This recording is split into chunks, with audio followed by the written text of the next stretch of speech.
کہ قیامت کے بعد سب سے زیادہ سخت حملہ جو اسلام پر ہوا، جو دنیا میں ہوا، وہ مسلمانوں پر چنگیز خان کے زمانے میں ہوا ہے۔ بس بدبخت نے قسم کھائی تھی کہ اس وقت تک مسلمانوں کو ذبح کروں گا جب تک کہ مسلمان کا خون میرے اپنے گھوڑے کی گردن تک نہ پہنچ جائے۔ پورا نشاپور ختم کر دیا، تاشقند ختم کر دیا، پورا بخارا تہدیک کر دیا۔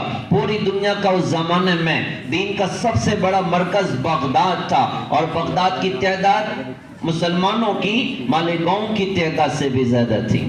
تقریباً 25 لاکھ مسلمانوں کا شہر تھا بغداد کا شہر۔ بغداد پر جب حملہ ہوا ہلاکو کا، اس بدبخت نے 18 لاکھ مسلمانوں کو تہتے کر دیا، کھوپڑیوں کے مینار کھڑے کر دیے، اور مسلمانوں کے خون سے دریا سرخ ہو کر بہتا رہا۔ بڑی بڑی لائبریریاں اور بڑی بڑی کتابیں وہ دریا میں پھینک دی گئی کہ اسلام مٹانا ہے اور قرآن مٹانا ہے۔ تو قرآن کیا مٹا اور اسلام کیا مٹا؟ اللہ نے چنگیز خان کو مٹا کے رکھ دیا۔ اس کی قبر کا نشان آج دنیا میں کوئی بندہ نہیں جانتا کہ بدبخت چنگیز خان کس قبر کی مٹی کا حصہ بنا ہوا پڑا ہے، لیکن قرآن کو آج اللہ پاک نے دنیا میں آن بان شان کے ساتھ، جیسے 1450 سال پہلے حضرت محمد صلی اللہ علیہ وسلم پر اترا تھا، آج بھی قرآن اپنی اسی کیفیت اور انداز کے ساتھ آج بھی اللہ کی دھرتی پر موجود ہے، اور دلوں کو اللہ پاک نے چنا اپنے قرآن پاک کی حفاظت کے لیے۔ پچھلے ہفتے گجرات جانا ہوا تھا، تو ایک مدرسے کے پروگرام میں گیا، 11 سال کا بچہ حافظ قرآن بن گیا۔ ایک اور مرتبہ خمبات کے علاقے میں پہنچا تھا، ہمارے تعلیم صاحب دوست ہیں، ان کا 11 سال کا بچہ 4 مہینے میں قرآن پاک کی حفظ مکمل کر لیا، 4 مہینے میں پورا قرآن کا پاک کا حافظ بنا۔ ابھی ایک بچے سے ملاقات ہوئی گودرا میں، تو اس بچے نے 7 سال کی عمر میں مکمل قرآن پاک حفظ کیا ہے۔ تو کیسا عجیب کلام اللہ پاک نے عطا فرمایا۔ ہمارے بڑے بزرگوں میں بلکہ فقہاء کرام میں امام ابو حنیفہ رحمۃ اللہ علیہ کے پاس ایک بچہ اپنے ابو کے ساتھ ہے، اور کچھ 14 سال کی شاید عمر تھی، نام تھا محمد رحمۃ اللہ علیہ۔ تو والد صاحب لے کے آ گئے کہ حضرت یہ میرا بچہ آپ کے پاس وہ فقہ کا علم حاصل کرنا چاہتا ہے، شریعت کا علم حاصل کرنا چاہتا ہے۔ تو حضرت نے کہا کہ بیٹا تم حافظ قرآن ہو؟ کہ جی نہیں حافظ نہیں ہوں۔ کہ میں بغیر حافظ کو شامل بھی نہیں کرتا، حفظ اگر نہیں تو اپنے پاس شامل نہیں کرتا، جاؤ پہلے حفظ کرو اس کے بعد آ جانا۔ امام محمد رحمت اللہ علیہ واپس ہے، 10 دن کے بعد حاضر خدمت ہو گئے کہ حضرت آپ مجھے ایڈمیشن دے دیجئے۔ کہ بیٹا ناراض ہو گئے، کہ مذاق کرتے ہو، میرا وقت ضائع کرتے ہو۔ میں نے کہا تھا حفظ کرنا اس کے بعد میرے پاس آنا۔ کہ حضرت میں نے حفظ کر لیا، آپ میرا امتحان لے لیجئے۔ حضرت نے امتحان لیا تو 10 دن میں اس بچے نے پورا قرآن مکمل حفظ کیا ہے۔ تو عجیب کتاب اللہ پاک نے عطا فرمائی، عجیب قرآن اللہ پاک نے حضرت محمد صلی اللہ علیہ وسلم کی برکتوں سے عطا فرمایا۔ اچھا ایسا عجیب کلام ہے جس نے عرب دنیا کو گونگا کر کے رکھ دیا تھا، عرب دنیا کو دنگ کر کے رکھ دیا تھا۔ وہ حیران ہو گئے، ایک ایسا شخص جس نے کسی استاد کے سامنے زانوِ تلمس طے نہیں کیا ہے، کسی نے ان کو کچھ پڑھایا نہیں ہے۔ ہمارے آقا حضرت محمد صلی اللہ علیہ وسلم آپ امی ہیں، آپ لکھنا پڑھنا نہیں جانتے، لیکن قرآن کے ساتھ کمال اترا ہے کہ ساری دنیا دنگ رہ گئی۔ عرب میں ایک عجیب دور گزرا، حضور پاک صلی اللہ علیہ وسلم کی بعثت سے پہلے عرب میں بڑے بڑے شعراء ہوتے تھے، اور عرب دنیا کو اللہ نے زبان پر وہ عبور عطا کیا کہ وہ جنگوں میں لڑتے لڑتے بھی اشعار پڑھتے تھے۔ ان کے چھوٹے چھوٹے بچے زبان کا بولنا شروع کیا، اور اشعار ان کی اپنی زبان پر ہوتے تھے۔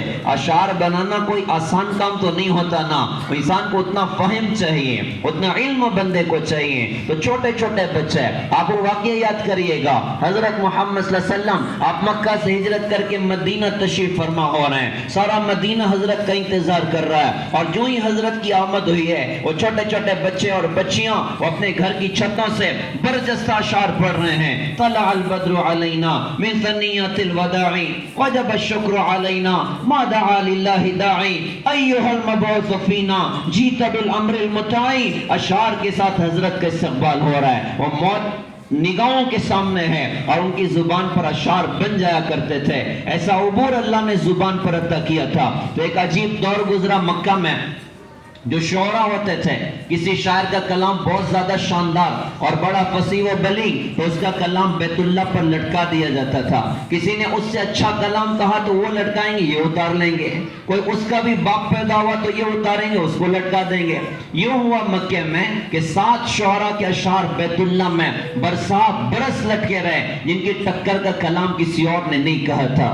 اچھا ہوتے ہوتے ہمارے نبی کی عمر ہوئی 40 سال اور آپ پر نبوت کا ظہور ہوا اور آپ پر قرآن اترنا شروع ہوا. تو جیسے جیسے قرآن اترنا شروع ہوا ویسے ویسے ان اشعار کی وکٹ بھی گرنا شروع ہوئی. وکٹ گرنا تو سمجھتا ہے نا؟ ارے بولو، سمکسر کے لوگ تو بہت کھیلتے ہیں گراؤنڈ میں بابا. اور پھر یہ مدرسے کی طلبہ تو اور شاندار ہوتے ہیں. میں شاندار کہہ رہا ہوں، خطرناک کی نہیں کہہ رہا ہوں. بہت ہوشیار ہوتے ہیں. وہ ایک مرتبہ پوتا اپنے گھر کی گیلری میں کھڑا تھا اور دادا بازو میں کھڑے تھے، اور پوتا مغرب بعد کا مدرسہ بنک کر کے آ گیا تھا، چھوڑ کے آ گیا تھا. تو عشاء کا ٹائم ہوا تو استاد سامنے سے آ رہے تھے. تو دادا نے کہا کہ بیٹا جا اندر چھپ جا، تیرے استاد آ رہے ہیں، تو بھاگ کے آیا مدرسے سے. بولے دادا میں نہیں، تم چھپو. بولے کیوں؟ بولے میں مولانا کو بول گیا میرے دادا مر گئے ہیں. تو بچے بڑے شاندار ہوتے ہیں مدرسہ کے نا، بہت شاندار ہوتے ہیں. تو حضرت محمد صلی اللہ علیہ وسلم پر قرآن اتر رہا ہے تو قرآن سن کے دنیا دنگ رہ گئی، ان کے وکٹ گرنا شروع ہوئے. ایک شاعر کا کلام گرا، دوسرے کا گرا، تیسرے کا گرا، چوتھے کا گرا. یوں 6 شعرا کے اشعار گر گئے. 7ویں جو شاعر کا کلام تھا اس کی رشتہ داریاں اس پہ چلتی تھی، میرے دادا کا کلام ہے، میرے پردادا کا کلام ہے. تو ایک خاتون تھی جو اس کی وارث تھی، وہ کہتے تھے نہیں ابھی اس ٹکر کا کلام نہیں اترا ہے. تو اللہ پاک نے ہوتے ہوتے قرآن میں ایک آیت نازل فرمائی سورہ ہود کی، وَقِيلَ يَا أَرْضُ ابْلَعِي مَاءَكِ وَيَا سَمَاءُ أَقْلِعِي وَغِيضَ الْمَاءُ وَقُضِيَ الْأَمْرُ وَاسْتَوَتْ عَلَى الْجُودِيِّ وَقِيلَ بُعْدًا لِلْقَوْمِ الظَّالِمِينَ. جب یہ آیت اتری تو اس خاتون نے کہا کہ اس آیت نے میرے بھائی کے کلام کو بھی توڑ کے رکھ دیا اور اس نے بھی اپنا کلام اتارا. اچھا مشرکین مکہ اس کلام کے بارے میں کہتے ہیں یہ شاعر کا کلام ہے، یہ کاہنوں کا کلام ہے. محمد صلی اللہ علیہ وسلم پر نعوذ باللہ کچھ اترتا نہیں ہے، تو یہ تو شیاطین کی خبریں ہم کو سن سن کے سنا دیتے ہیں. تو اللہ پاک نے قرآن پاک میں کتنی بڑی بات فرمائی جو آج بھی ساری دنیا کے لیے چیلنج ہے اور قیامت تک کے لیے دنیا کے لیے چیلنج ہے. اللہ پاک ارشاد فرماتے ہیں وَإِن كُنتُمْ فِي رَيْبٍ مِّمَّا نَزَّلْنَا عَلَىٰ عَبْدِنَا فَأْتُوا بِسُورَةٍ مِّن مِّثْلِهِ وَادْعُوا شُهَدَاءَكُم مِّن دُونِ اللَّهِ إِن كُنتُمْ صَادِقِينَ. اگر تمہیں اس قرآن میں کوئی شک ہے جو ہم نے اپنے بندے محمد صلی اللہ علیہ وسلم پر اتارا تو جاؤ ساری کائنات کو اکٹھا کر لو، جاؤ ساری کائنات کو اکٹھا کر لو اور قرآن کی ٹکر کی کوئی ایک صورت بنا کر پیش کر دو. آپ کو حیرت ہوگی کسی نے اس چیلنج کو قبول نہیں کیا، کیونکہ سب جانتے تھے کہ کسی میں دم نہیں ہے کہ قرآن کی ٹکر کا کلام تیار کر کے دکھا سکیں. اس لیے ہمارے نبی نے ایک مرتبہ یہ کیا کہ قرآن کی جو سب سے چھوٹی سورت ہے کون سی ہے؟ سورہ بقرہ ہے نا؟ ارے بولو، سورہ کوثر ہے، 3 آیتوں کی سورت ہے. تو آپ نے صحابہ سے اس سورت کو لکھوا کے بیت اللہ پہ لٹکوا دیا اور گویا کہ بظاہر زبان حال سے یہ کہہ رہے ہیں کہ اگر دم ہے نا تو اس کی ٹکر کا کلام تیار کر کے دکھا دو. لوگ اس کو دیکھتے تھے نظریں جھکا دیتے تھے، دیکھتے تھے نظریں جھکا دیتے تھے. بالآخر ایک بہت بڑے شاعر نے اس سورت کے آگے بس ایک جملہ لکھا، لیس ھذا من طاقت البشر، یہ کسی مخلوق کے بس میں نہیں ہے کہ قرآن کی ٹکر کا کلام تیار کر کے دکھا سکے. کیا کلام اللہ پاک نے اتارا. اس پر تو ڈھیر ساری باتیں ہمارے علماء کرام ان سے ہم لوگ سن سکتے ہیں اور رات بھر بھی بولے تو کم نہ پڑے گی. لیکن اب میں بنیاد پر آؤں یہ قرآن کو کیوں اللہ پاک نے اپنی دھرتی پر اتارا، تاکہ یہ مجمع بھی سمجھے اور ہم سارے اس پیغام کو سمجھیں کہ قرآن اترا کیوں ہے، قرآن کو اللہ نے بھیجا کیوں ہے. کچھ چیزیں ہماری اپنی تربیت کے لیے بہت بنیادی ہیں اور قرآن علماء فرماتے ہیں قرآن ایک خوبصورت دسترخوان ہے. جیسے دسترخوان سجائے جاتے ہیں نا، ارے بولو سجائے جاتے نہیں جاتے؟ آپ بھی سجاؤ گے انشاءاللہ اپنے گھر میں دسترخوان. کس کے آواز سے؟ میرے آواز سے. بہت ڈر کی انشاءاللہ بول رہے ہیں صحیح بھی نہ آ جائے مولانا. تو دسترخوان جیسے سجائے جاتے ہیں نا کھانوں سے، فروٹس سے، چیزوں سے، مٹھائیوں سے، ایسے قرآن کو اللہ پاک نے سجایا جنت کے تذکروں سے، نبیوں کے واقعات سے، اپنی صفات کے تذکروں سے، ایمان کی باتوں سے، جنت کی باتوں سے، قیامت کی باتوں سے. پورا قرآن کو اللہ پاک نے خوبصورت سجایا. تو یہ تو قرآن بہت سارے عنوان پہ بات کرتا ہے، لیکن کچھ بنیادی عنوان جس کو بہت زیادہ سمجھنے کی اور اس پر اپنی زندگی کو لانے کی ضرورت ہے، میں آپ حضرات کی خدمت میں پیش کرتا ہوں. عمل کریں گے انشاءاللہ، اس کو زندگی میں داخل کریں گے انشاءاللہ. پہلی بنیادی بات، قرآن جس عنوان پر ہم کو لے کر آتا ہے وہ کون سا عنوان ہے؟ وہ اللہ کے تعارف کا عنوان ہے، وہ اللہ کے پہچان کا عنوان ہے. پورا قرآن اللہ نے کیوں اتارا، ساری کتابیں اللہ نے دنیا میں کیوں اتاری، اور سارے نبیوں اور رسولوں کو اللہ پاک نے دنیا میں کیوں بھیجا؟ تو ساری چیزوں کا بنیادی مقصد کہ انسانوں کو اپنے اللہ کا تعارف کرا دیا جائے، انسانوں کو اپنے اللہ کی پہچان کرا دی جائے. سارے نبیوں کا کلمہ دیکھیے گا، لا الہ الا اللہ آدم صفی اللہ، لا الہ الا اللہ نوح نجی اللہ، لا الہ الا اللہ ابراہیم خلیل اللہ، لا الہ الا اللہ اسماعیل ذبیح اللہ، لا الہ الا اللہ یوسف صدیق اللہ، لا الہ الا اللہ داؤد خلیفۃ اللہ، لا الہ الا اللہ سلیمان صاحب المملکت، لا الہ الا اللہ موسیٰ کلیم اللہ، لا الہ الا اللہ عیسیٰ روح اللہ، اور لا الہ الا اللہ محمد الرسول اللہ صلی اللہ علیہ وسلم. ہر نبی کی دعوت لا الہ الا اللہ. سب کو دل سے نکال دو اور ایک اللہ کو دل میں بسا دو. اب قرآن کو دیکھو، یہ قرآن ہمیں کس کا تعارف کراتا ہے، قرآن ہمیں کس کی پہچان کراتا ہے. قرآن کو شروع کیا الحمدللہ رب العالمین سے کہ تمام تعریف اس اللہ کے لیے ہے جو ساری کائنات کے رب ہیں، جو ساری کائنات کے پالنہار ہیں. قرآن پاک کو ختم کیا قل اعوذ برب الفلق قل اعوذ برب الناس پر، جس میں اللہ پاک کی ربوبیت کے تذکرے ہیں. اور پھر پورا قرآن ہمیں اللہ کا تعارف کراتا ہے. سورہ طٰہٰ کی آیتوں پر آپ غور کیجئے گا، قرآن پاک یوں کہتا ہے تنزیل ممن خلق الارض والسماوات العلی.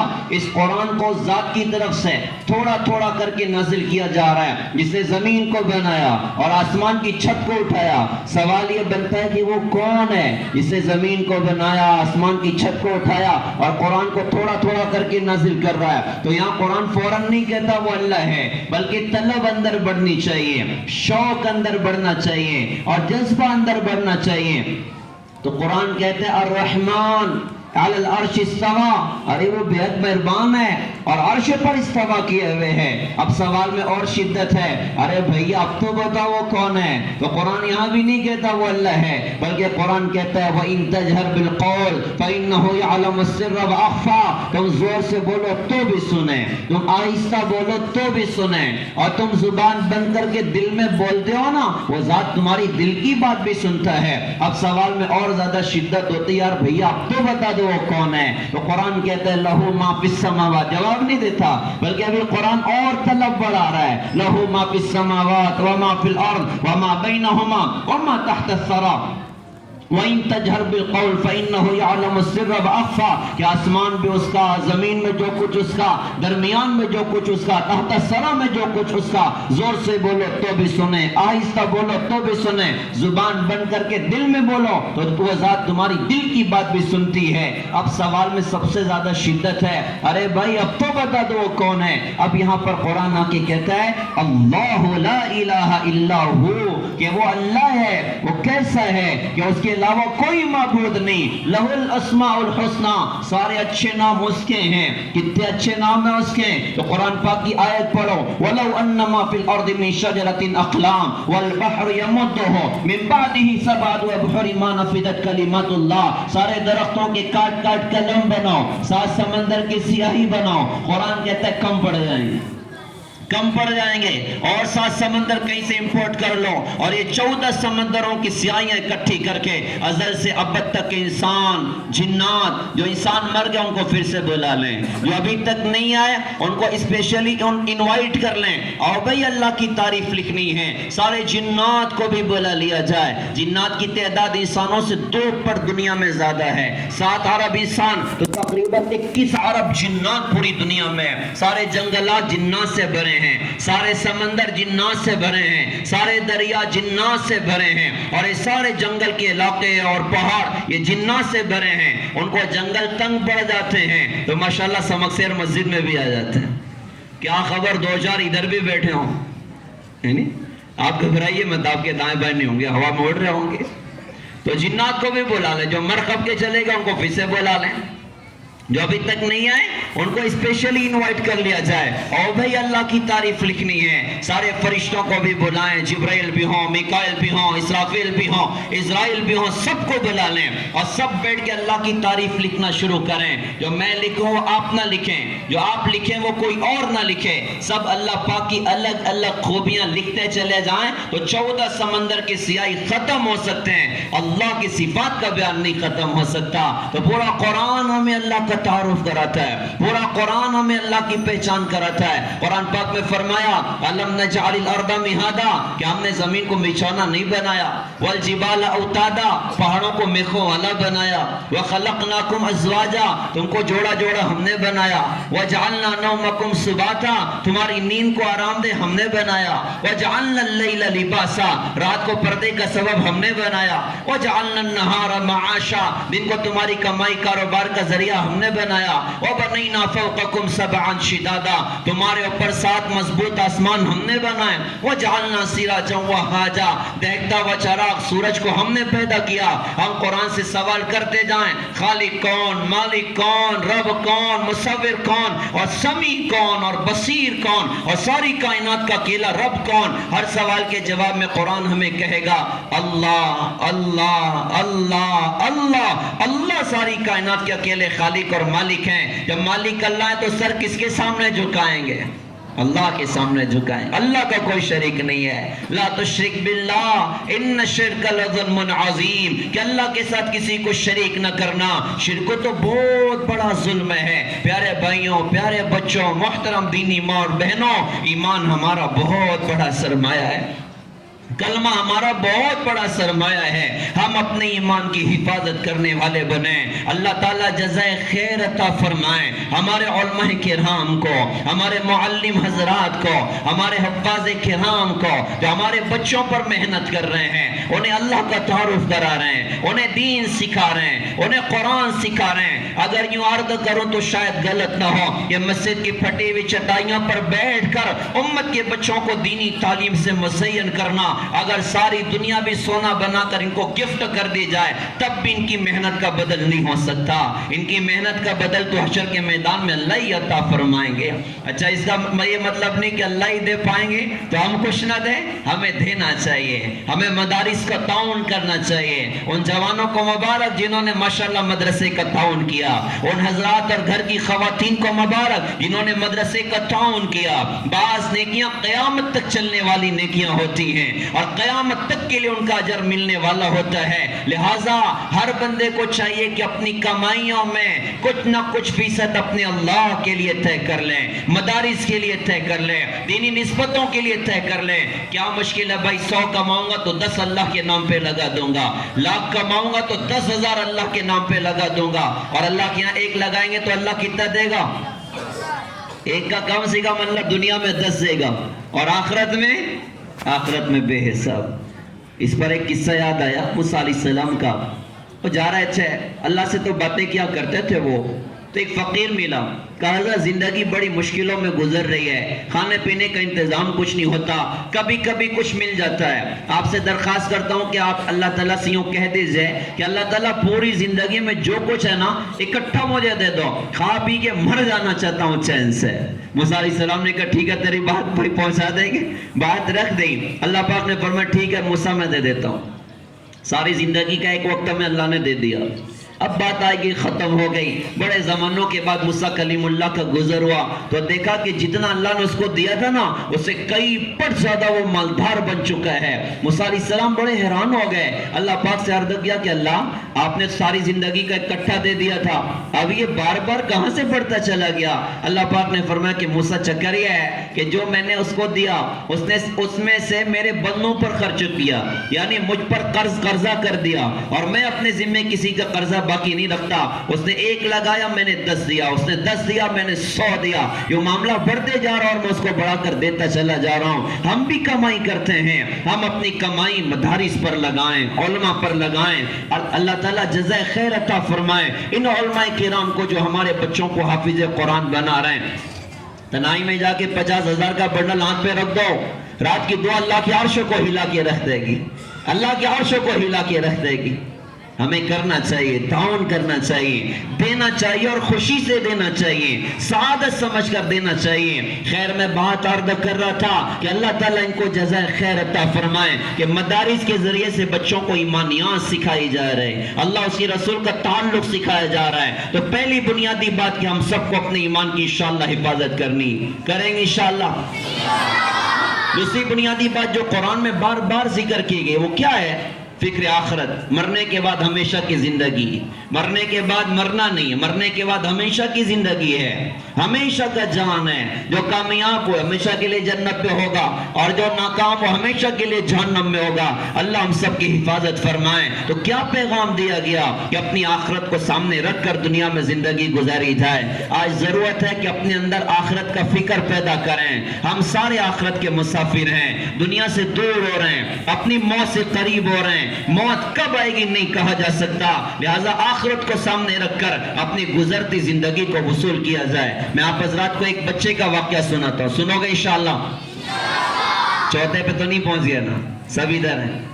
ہمارے بزرگوں میں ایک بزرگ ہیں بہلول رحمت اللہ علیہ، کہتے ہیں میں بصرہ کی گلیوں سے گزر رہا تھا تو میں نے دیکھا کہ کچھ بچے اخروٹ اور بادام سے کھیل رہے ہیں اور قریب ایک بچہ کھڑا ہوا رو رہا ہے۔ نصیب والے تھے کھیلنے کو بھی اخروٹ اور بادام ملا تھا۔ ہماری نئی نسل مشکل میں پڑ گئی کہ کھیلنے کے لیے موبائل مل گیا، اس نے بچپنا تباہ کر دیا ہمارے بچوں کا، اس نے جوانیاں تباہ کر دی ہمارے جوانوں کی۔ کتنے بچے دیوانے ہو گئے موبائل کے چکر میں، کتنے بچے سائیکک ہو گئے موبائل کے چکر میں، اور کتنے ایسے جوان کہ جوانی شروع ہوتے ہی وہ جوانی برباد کر بیٹھے اس موبائل کے غلط استعمال کے چکر میں۔ اس نے زندگیوں کو تباہ کر کے رکھ دیا۔ پہلے کا بچپن بھی گزرتا تھا، بڑا شاندار گزرتا تھا۔ کہنے والے نے کہا تھا وہ اندھیرے ہی بھلے تھے کہ قدم راہ پہ تھے، روشنی لے آئی ہے بہت دور منزل سے ہمیں۔ وہ دور بھی کتنا شاندار تھا کہ گھر کی خاتون آٹا گوندھ رہی تو قرآن پڑھ رہی ہے، روٹی پکا رہی تو قرآن پڑھ رہی ہے، سالن بنا رہی تو قرآن پڑھ رہی ہے، بچہ ماں کی گود میں اور ماں کی زبان پہ اللہ کا قرآن چل رہا ہے۔ آج کا عجیب دور بھی دیکھنا ہمارا اپنا مقدر بنا کہ بچہ ماں کی گود میں اور ماں کے موبائل میں پاکستانی سیریل چل رہا ہے، ماں کے موبائل میں ناچ گانا چل رہا ہے۔ تو درد بڑا سوال قوم کے افراد اور قوم کی ماؤں کے نام، کیا اس گود میں پلنے والا بچہ حضرت عبدالقادر جیلانی جیسا بنے گا، حضرت بختیار کاکی جیسا بنے گا یا کچھ اور بنے گا؟ ہم قرآن سے دوستی کرنے والے بنے۔ اس موبائل نے زندگیاں تباہ کی ہیں۔ درد ہوتا ہے جب بچہ گھر میں بہت ستائے تو ماں بولتی ہے دیکھو موبائل دے دو خاموش ہو جائے گا۔ بچھو ہاتھ میں پکڑا دیا ہے، سانپ ہاتھ میں پکڑا دیا ہے، اژدہا ہاتھ میں پکڑا دیا ہے۔ کتنے بچے پب جی گیم کھیلتے کھیلتے ماں باپ کے قاتل بن گئے ہیں، کتنے بچے پب جی گیم کھیلتے کھیلتے اپنے بھائی کے قاتل بن گئے، منع کرنے والوں کی جان کے دشمن بن گئے۔ اس موبائل نے زندگیاں تباہ کر دی ہیں۔ ہم اپنی نسلوں کی حفاظت کریں، ہم اپنے نسلوں کی حفاظت کریں۔ عجیب فضا چلی ہوئی ہے، بیٹا تو حافظ قرآن بن جا، تجھے 5G والا موبائل گفٹ کر دوں گا۔ ارے بھائی یہ بہت بڑی مشکل میں ڈال دیا ہے، بہت بڑی مشکل میں ڈال دیا ہے۔ مثبت چیزوں کی طرف اپنے آپ کو بڑھانے کی، اپنی قوم کو بڑھانے کی ضرورت ہے۔ اس سے ماں ضرورت کی حد تک منع نہیں کر سکتے ہیں، لیکن اس میں ساری زندگی برباد کرنا یہ بالکل مناسب نہیں ہے۔ خیر میں بات آپ کو سنا رہا تھا کہ بچے اخروٹ اور بادام سے کھیل رہے ہیں اور قریب ایک بچہ وہ کھڑا ہوا رو رہا ہے۔ حضرت کو لگا شاید اس کے پاس اخروٹ اور بادام نہیں ہے، اسے کہا کہ بیٹا میں تجھے اخروٹ بادام خرید دوں گا، تو بھی ان سے کھیلنا۔ تو اس چھوٹے سے بچے نے کہا ارے بے وقوف کہ ہم لوگ کھیلنے کے واسطے پیدا ہوئے ہیں۔ تو حضرت نے کہا بیٹا پھر کس کام کے لیے پیدا ہوئے ہو؟ تو اس نے کہا جی علم حاصل کرنے کے لیے پیدا ہوئے ہیں، اللہ کی عبادت کرنے کے لیے پیدا ہوئے ہیں۔ حضرت نے فرمایا بیٹا تو اتنا چھوٹا ہے، تو نے یہ بات کہاں سے سیکھ لی؟ تو اس بچے نے کہا کہ بہلول کیا تو نے قرآن نہیں پڑھا؟ قرآن میں اللہ فرماتے ہیں افحسبتم انما خلقناکم عبثا وانکم الینا لا ترجعون، میرے بندوں کیا تم یہ سمجھتے ہو کہ ہم نے تمہیں دنیا میں بیکار بنایا، اور کیا تم یہ سمجھتے ہو کہ تم ہماری طرف نہیں لوٹائے جاؤ گے؟ میں نے یہاں سے یہ بات سیکھی ہے۔ اب اتنے بڑے اللہ والے اس بچے سے فرما رہے بیٹا تم تو بڑے حکیم معلوم ہوتے ہو، مجھے کچھ مختصر سی نصیحت کرو۔ اور وہ اشعار پڑھ پڑھ کے آخرت یاد کر رہا ہے، موت یاد کر رہا ہے، جنت جہنم کی تذکرے کر رہا ہے، زاروں قطار روتے روتے بے ہوش ہو گیا۔ حضرت نے اس کو گود میں لیا، پانی اس کے چہرے پر ڈالا، اس کو ہوش آیا، حضرت نے فرمایا بیٹا تم تو بہت چھوٹے ہو, ابھی تم پر کوئی گناہ نہیں ہے, تم اتنا روتے کیوں ہو؟ تو اس نے کہا کہ بہلول مجھے دھوکہ نہ دیں, میں نے اپنے گھر میں اپنی امی کو دیکھا ہے, میری امی جب گھر میں آگ جلاتی ہے نا تو اس میں چھوٹی چھوٹی لکڑیاں پہلے ڈالتی ہیں اور بڑی لکڑیاں بعد میں ڈالتی ہیں. مجھے ڈر لگتا ہے کہیں جہنم کی آگ میں چھوٹی لکڑیوں کی جگہ میں نہ ڈال دیا جاؤں. یہ اس ماں کا کمال ہے کہ اپنے بچے میں آخرت کا فکر پیدا کیا. آج ہم سارے آخرت سے غافل ہیں, لہذا قرآن ہمیں آخرت کی طرف متوجہ کرتا ہے. اپنی آخرت کو سامنے رکھ کر ہمیں انشاءاللہ زندگی گزارنا. اب آخرت کیسے بنے گی؟ اب قرآن کا اگلا عنوان سنو. یہ قرآن کہتا ہے آخرت بنانا چاہتے ہو اور دنیا اور آخرت کی کامیابی حاصل کرنا چاہتے ہو تو نیک اعمال سے اپنی زندگی کو مزین کر لو. جناب محمد الرسول اللہ صلی اللہ علیہ وسلم کی پاکیزہ تعلیمات سے اپنی زندگی کو مزین کر دو. ہم حافظ قرآن ماشاءاللہ ہمارے بچے بن گئے, کتنوں نے ناظرہ ختم کر لیا. یہ پیغام یاد رکھیے کہ ہمیں انشاءاللہ مکمل دیندار بننا ہے, ہمیں نیک اعمال کو اپنی زندگی میں داخل کرنا ہے. نیکیاں اللہ کی رحمت کے اترنے کا ذریعہ ہے اور گناہ یہ اللہ کے عذاب کے نازل ہونے کا ذریعہ ہے. اللہ کی رسول نے فرمایا جب بے حیائی عام ہوتی ہے تو نئی نئی بیماریاں وجود میں آتی ہیں. آپ نے فرمایا جب لوگ ناپ تول میں کمی کر دیں اللہ ظالم بادشاہوں کو ان پر مسلط کر دیتا ہے. اور ارشاد فرمایا کہ جب کوئی قوم زکوٰۃ روکتی ہے اللہ آسمان کی بارش کو اللہ پاک روک لیتا ہے. تو گناہ اللہ کے عذاب کو دعوت دیتے ہیں اور نیکیاں اللہ کی رحمت کو دعوت دیتی ہیں. اس پر ایک پرلطف قصہ سنو مسلمان بادشاہ کا. وہ جنگل میں شکار پر نکلا, مقدر سے راستہ بھٹک گیا, ساتھی کہیں اور بادشاہ کہیں اور, حال بے حال ہو گیا, میلے کچیلے ہو گئے. انار کا باغ نظر آیا تو سوچا اندر جاتا ہوں شاید زندگی کا کوئی سامان ہو جائے. اندر گیا تو دیکھا ایک مالی کام کر رہا ہے باغ میں. کہا بھائی صاحب میں مسافر ہوں, راستہ بھٹک گیا ہوں, اگر آپ مجھے انار کا ایک جوس پلا دیں تو آپ کا بہت بڑا احسان ہو جائے. کہا جی ٹھیک ہے بیٹے میں لے کر آتا ہوں. وہ بندہ کیا جا کر ایک انار لایا, اس کے دانے نکالے, اس کو گلاس میں نچوڑا تو پورا گلاس انار کے جوس سے بھر گیا. بادشاہ نے دیکھا تو دل میں بات پیدا ہوئی, یار یہ لوگ کتنا پیسہ کماتے ہوں گے, ان پر ٹیکس لگا دو تو بہت سارا اماؤنٹ میرے خزانے میں بھی جمع ہو جائے گا. دل میں گڑبڑ کر لی, جوس پیا بہت مزیدار ہے, اسے کہا ایک اور پلا سکتے ہو؟ کہا جی رکو میں لاتا ہوں. وہ بندہ کیا جا کے انار لایا, دانے نکال کے نچوڑا, اب گلاس نہ بھرا, دوسرا نچوڑا تب نہ بھرا, تیسرا نچوڑا تب بھی نہ بھرا. بادشاہ نے کہا درخت بدل دیا. کہا جی باغیچہ بھی وہی ہے درخت بھی وہی ہے. بادشاہ نے کہا پھر یہ کیا چکر ہے؟ تو وہ زمانہ بھی بڑا عجیب تھا, یہ کھیتوں میں کام کرنے والے بھی اللہ والے ہوا کرتے تھے, جو کہ گھر کی خواتین وہ کھانا پکانے کو بس اپنی ذمہ داری نہ سمجھتی تھی, وہ چولہا چکی کرنے کو بس اپنی ذمہ داری نہ سمجھتی تھی. گھر کی خواتین یہ سمجھتی تھی ہمیں اپنی نسلوں کو اللہ اس کے رسول کا تعارف کرانا, ان کو دینی نسبتوں پر کھڑا کرنا. تو کھیتوں میں کام کرنے والے بھی اللہ والے ہوا کرتے تھے. تو مالی نے کہا لگتا ہے ہمارے بادشاہ کی نیت میں گڑبڑ ہو گئی ہے, تو برکتوں کے در اللہ پاک نے بند کر دیے. بادشاہ تو سامنے بیٹھا ہے, اس کے پیروں سے زمین سرک گئی. مالی کو نہیں پتا بادشاہ یہی بندہ ہے, بادشاہ کو پتا میں نے دل میں گڑبڑ کی, اللہ نے برکتیں اٹھا لی. فوراً اللہ سے توبہ کی اور اللہ پاک سے کہا اللہ میں توبہ کرتا ہوں, پر ٹیکس نہیں لگاؤں گا. اسے کہا اس کو کنارے کر دو, ایک اور گلاس لاؤ, ایک اور انار لاؤ. وہ بندہ جا کے گلاس لایا, انار بھی لایا, دانے نکال کے نچوڑا تو پورا گلاس انار کے جوس سے بھر گیا. بادشاہ نے کہا یہ کیا چکر ہے؟ تو مالی نے کہا لگتا ہے بادشاہ نے توبہ کر لی ہے, اللہ نے برکتوں کے در واپس سے کھول دیے. پیارے بھائیوں, محترم دینی ماں اور بہنوں, پیارے بچوں, ایک نیت بگڑ جائے تو برکتیں اڑ جایا کرتی ہیں. نمازیں چھوڑی جائیں گی تو اللہ کتنا ناراض ہوگا, روزے چھوڑے جائیں گے اللہ کتنا ناراض ہوگا, ماں باپ کو گالیاں دی جائیں گے اللہ کتنا ناراض ہوگا, بہنوں کے حقوق دبائے جائیں گے اللہ کتنا ناراض ہوگا, ناچنے والوں کے گندے لائف سٹائل کو زندگی میں جگہ دی جائے گی اللہ کتنا ناراض ہوگا. مسلمان بھی موبائل پر آزاد ہو جائے تو اللہ کتنا ناراض ہوگا. مسلمان کی شادیوں سے ڈی جے کی آواز ہے اللہ کتنا ناراض ہوگا. مسلمان جوان اگر شراب کے عادی بن جائیں اللہ کتنا ناراض ہوگا. جب اللہ اس کے رسول سے بغاوتیں کی جائیں گی اللہ کتنا ناراض ہوگا. یہ مدارس کا پیغام ہے کہ 100% اللہ اس کے رسول کی اطاعت پر آؤ. یہ خانقاہوں کا پیغام ہے, یہ تبلیغ کا پیغام ہے. اپنی زندگی بنا لو, اپنی زندگی بدل لو, اپنی زندگی کو نیک عمل سے مزین کر لو. دنیا اور آخرت میں کامیابیاں تمہارا مقدر ہیں. لہذا پیارے بھائیوں, ہمیں پورا دین انشاءاللہ اپنی زندگی میں داخل کرنا ہے.